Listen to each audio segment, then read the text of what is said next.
A Buffalo, Minnesota man suffering from a devastating case of COVID-19 is in Texas tonight, where his family is hoping and praying doctors there can save his life. Hi, and thanks for joining us tonight. I'm Randy Meyer. And I'm Kelsey Carlson. The family went to court last week to get a restraining order to prevent Allina Health from taking Scott Quiner off of a ventilator that was keeping him alive here in Minnesota. Paul Bloom is in the newsroom for us tonight, and Paul, his family had him transferred 1,200 miles away, hoping that a different medical approach might help save him. Randy and Kelsey, we don't have all the specifics on Scott Quiner's medical records. What we can share from his family and their attorney is that the 55-year-old Quiner, unvaccinated, was first diagnosed with COVID at the end of October. He required deep sedation, a breathing tube, and ventilator when his oxygen levels got dangerously low and he did not improve. Scott's wife claims Allina threatened to pull the plug on that ventilator just last week, and that is when she went to court to try and stop it. Scott Quiner, suffering from the impacts of COVID and reportedly pneumonia that has ravaged his lungs tonight, is in a Texas hospital. His family hoping and praying he can get the life-saving medical care he needs.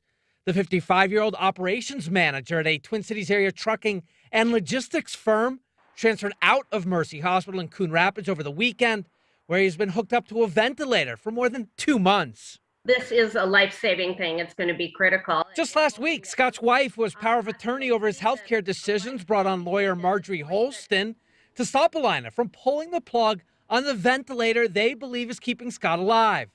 The family has stated in public comments and social media that Allina would not treat Scott with certain drugs and attempt other extraordinary measures that might otherwise save his life. When the medical team allegedly told them Scott had just a couple more days on the ventilator, Holston rushed to court to get this restraining order, the judge signing it Thursday. I don't think the judge wanted to be on the wrong side of saying, well, of course you should be able to pull the plug.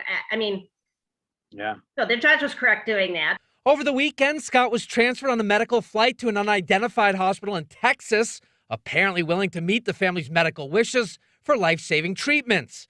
By Sunday evening, he was already said to be improving on the ventilator while being weaned from the heavy sedatives and provided extra nutrients. I think the world is watching what's going on with Scott, and as he gets better and better, we're going to see that, you know what, there are protocols that should be used that hospitals have not been using, and I'm hoping that changes are going to be made as a result of this case.